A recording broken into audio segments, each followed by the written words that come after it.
नमस्कार दोस्तों, जय हिंद।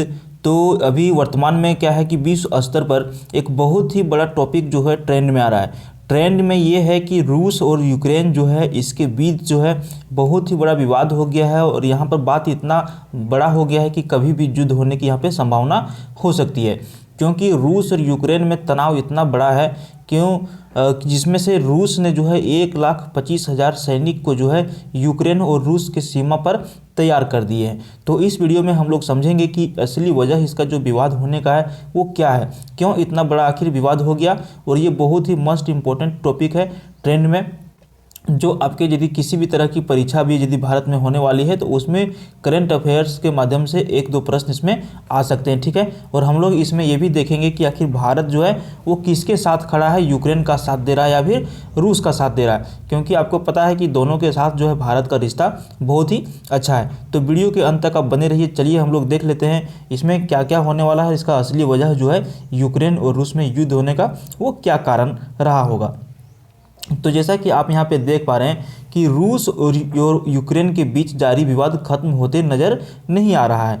यूक्रेन की सीमाओं पर 1,25,000 रूसी सेना के जवान खड़े हैं। स्थिति इतनी गंभीर है कि नाटो जो है देशों और रूसी देशों के बीच कभी भी युद्ध हो सकता है। तो नाटो देशों और रूसी देशों के बीच क्या हो सकता है, कभी भी युद्ध हो सकता है। जैसा कि वर्ल्ड वार 1 हुआ था, वर्ल्ड वार 2 हुआ था, हो सकता है कि ये वर्ल्ड वार 3 घोषित हो जाए। तो सबसे पहले हम लोग इसको आगे जानने के पहले हम लोग ये देखना चाहेंगे कि आखिर रूस और ये जो यूक्रेन है वो हमसे कितना दूरी पर स्थित है। तो आप जहाँ पे मैप में देख पा रहे होंगे ये हमारा भारत है, ठीक है। भारत से सटा हुआ ये चीन है और ये आपका रूस है और ये यूक्रेन है। तो बहुत ज़्यादा दूरी पर नहीं स्थित है, तो इसका प्रभाव भी भारत पर थोड़ा बहुत पड़ सकता है और ज़रूर पड़ सकता है, क्योंकि दोनों देशों के साथ भारत का रिश्ता क्या है, बहुत ही अच्छा है, ठीक है। और अगर यदि आपको चलिए करंट अफेयर्स में एक चीज़ और हम बता देते हैं कि यदि आपको पूछा जाए कि सबसे बड़ा देश जो है विश्व में कौन सा है, तो वो रूस ही है, ठीक है। चलिए अब हम लोग मैप देखने के बाद आगे बढ़ते हैं। और यहाँ पे क्या लिखता है कि कभी भी युद्ध जो है शुरू हो सकता है। विवाद यह है कि यूक्रेन जो है उत्तरी अटलांटिक संधि संगठन यानी कि नाटो का सदस्य देश बनना चाहता है और रूस इसका विरोध कर रहा है। बस इतना सा ही विवाद है। और ये विवाद जो है और नाटो क्या है, अब हम लोग इसके बारे में थोड़ा सा समझेंगे। तो नाटो जो है ना, नाटो एक सैन्य संगठन है जो 30 देशों ने मिलकर बनाया, 28 देशों ने मिलकर बनाया था और वर्तमान में भी उसमें 30 देश शामिल है और उसी में यूक्रेन भी शामिल होना चाहता है। तो सैन्य संगठन कहने का मतलब ऐसा है कि कहीं से भी अगर यदि युद्ध होता है तो ये सारे देश जो है मिल के उस देश के साथ लड़ते हैं। नाटो का यही काम है। इसके बारे में हम लोग और थोड़ा आगे डिटेल में समझेंगे। जैसा कि आप यहाँ पे देख पा रहे हैं कि नाटो अमेरिका और पश्चिमी देशों के बीच एक सैन्य गठबंधन है, इसलिए रूस नहीं चाहता कि उसका पड़ोसी देश नाटो का मित्र बने। तो रूस क्या चाहता है कि उसका पड़ोसी देश जो है नाटो का मित्र ना बने।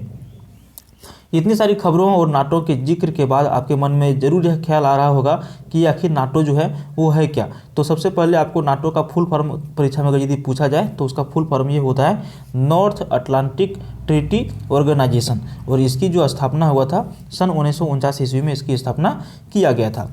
अमेरिका, कनाडा और कई पश्चिमी देशों ने मिलकर किया था।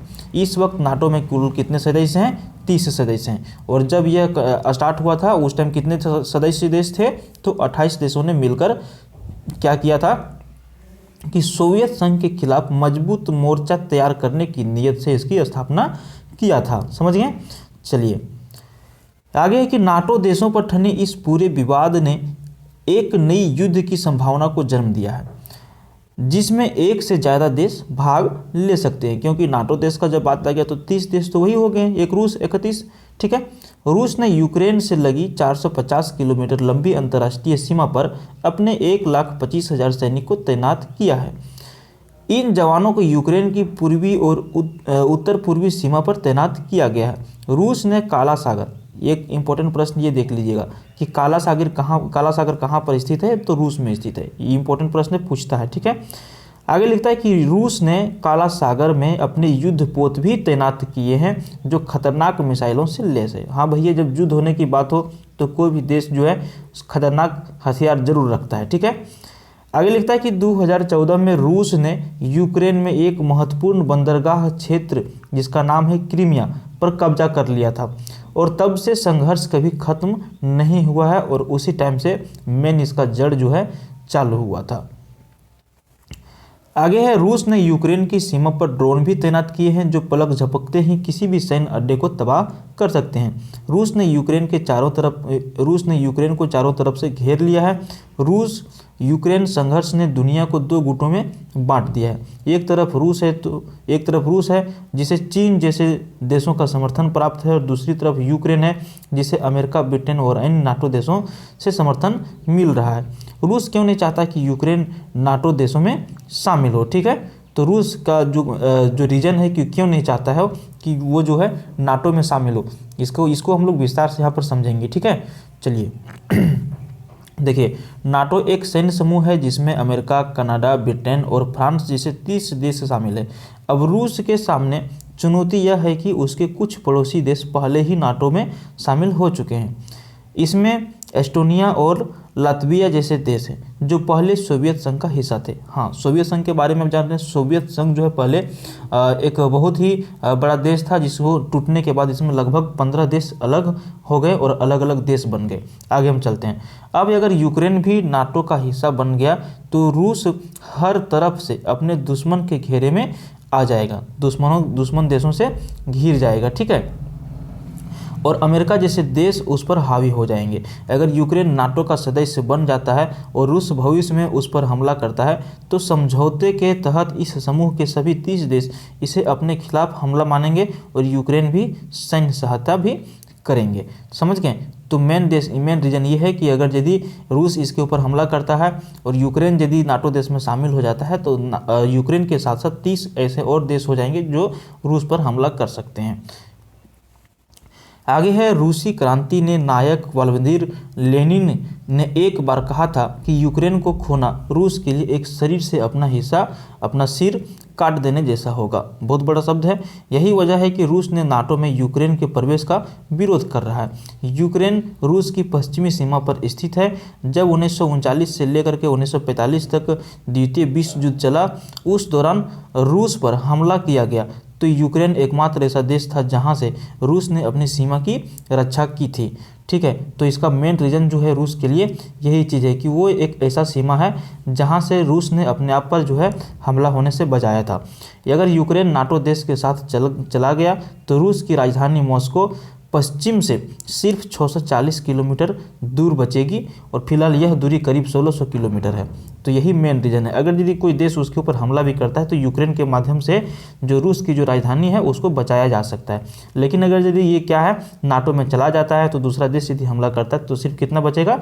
640 किलोमीटर। और आजकल तो आपको पता है कि कितने बड़े बड़े बम वगैरह हर देश के पास अपने पास अवेलेबल है। और दूसरा सबसे बड़ा चीज़ है कि यूक्रेन नाटो में क्यों शामिल होना चाहता है।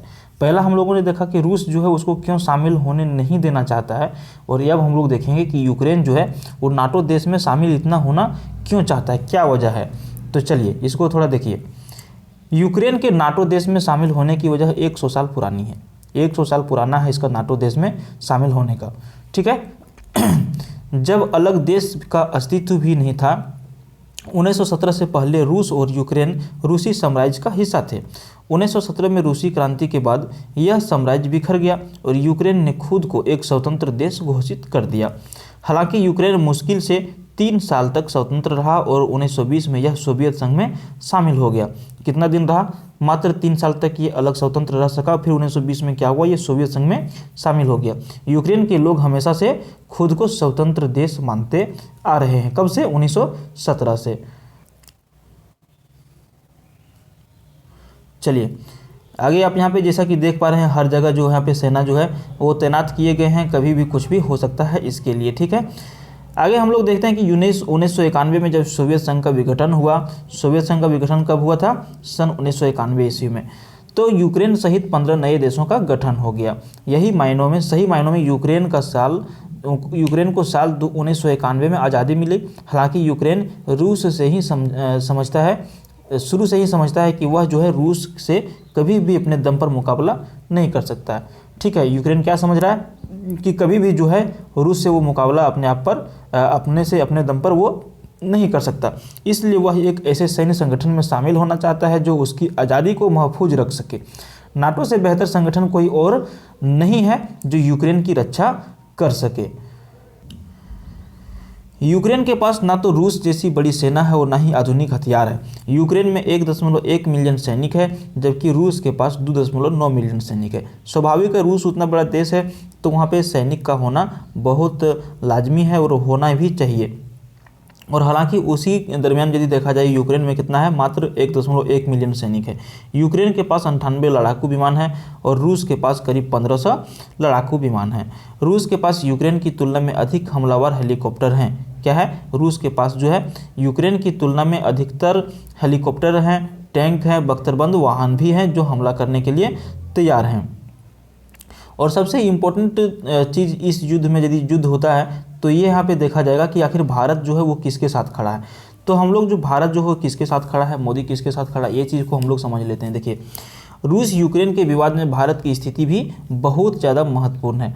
रूस और अमेरिका दोनों भारत के लिए महत्वपूर्ण है। क्या है भारत के लिए, रूस जो है और अमेरिका है ना, ये भारत के लिए दोनों महत्वपूर्ण है, क्योंकि अमेरिका जो है वो यूक्रेन का मदद कर रहा है और रूस तो जिससे हम लोग बहुत ज़्यादा मात्रा में हथियार खरीदते हैं। भारत हथियार खरीदती किस देश से, रूस से। भारत अभी भी अपने 55% हथियार जो है रूस से ही खरीदता है, जबकि अमेरिका के साथ भारत के संबंध पिछले 10 वर्षों में काफ़ी मजबूत हुए हैं जब से मोदी जी आए तब से। जिस देश में यूक्रेन ने सबसे पहले फरवरी 1993 में एशिया में अपना दूतावास खोला, वह क्या था, भारत था। तो यहाँ पे भैया यूक्रेन का भी संबंध जो है भारत के साथ ठीक ही रहा है। तब से भारत और यूक्रेन के बीच व्यापारिक, रणनीतिक और राजनयिक संबंध मजबूत हुए हैं, यानी भारत इनमें से किसी भी देश को परेशान करने का जोखिम नहीं उठा सकता है। ये आपसी मत है, ठीक है, कि अगर यदि किसी भी देश के साथ ये भारत खड़ा होता है तो यहाँ पे थोड़ा बहुत कठिनाई विश्व स्तर पर हो सकता है, ये सब मेरा मानना है। आगे है कि रूस ने अब तक भारत चीन सीमा विवाद पर तटस्थ रुख अपनाया है।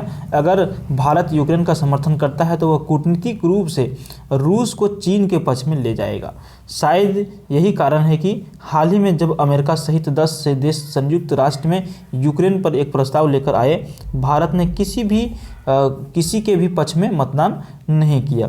भारत के लिए चिंता की बात यह है कि इस समय यूक्रेन में करीब 20,000 सैनिक फंसे हुए, कहाँ पर, 20,000 भारतीय जो हैं यूक्रेन में फंसे हुए हैं, जिसमें से 18,000 मेडिकल के छात्र हैं। तो भारत के लिए ये इंपॉर्टेंट चीज़ है, अगर यदि कुछ होता है तो भारत को भी थोड़ा बहुत नुकसान हो सकता है। यूक्रेन और रूस के रिश्ते को समझना बहुत मुश्किल है। यूक्रेन के लोग जो है स्वतंत्र रहना चाहते हैं, लेकिन पूर्वी यूक्रेन के लोगों की मांग है कि यूक्रेन को रूस के प्रति वफादार रहना चाहिए। तो यहाँ पर क्या है कि यूक्रेन में ही 2 भाग बट गए हैं, जिसमें पूर्वी यूक्रेन के लोग जो है उसका मांग है कि यूक्रेन के जो लोग हैं रूस के प्रति वफादार होना चाहिए, और बहुत सारे लोग जो है वो स्वतंत्र रहना चाहते हैं, ठीक है। यूक्रेन की राजनीति में नेता 2 गुटों में बटे हुए हैं। एक दल खुले तौर से रूस का समर्थन करता है और दूसरा दल पश्चिमी देशों का समर्थन करता है। यही वजह है कि आज यूक्रेन दुनिया की सबसे बड़ी ताकतों के बीच फंसा हुआ है, क्योंकि यूक्रेन का भी मदद करने वाले बड़े बड़े देश हैं और रूस का भी मदद करने वाले बहुत बड़े बड़े देश हैं। तो यहाँ पे भैया कुल मिला के मैटर यही है, और इस वीडियो में आपने देखा, समझा, ठीक है। वीडियो पसंद आए तो लाइक कीजिए, चैनल को सब्सक्राइब कीजिए। जय हिंद।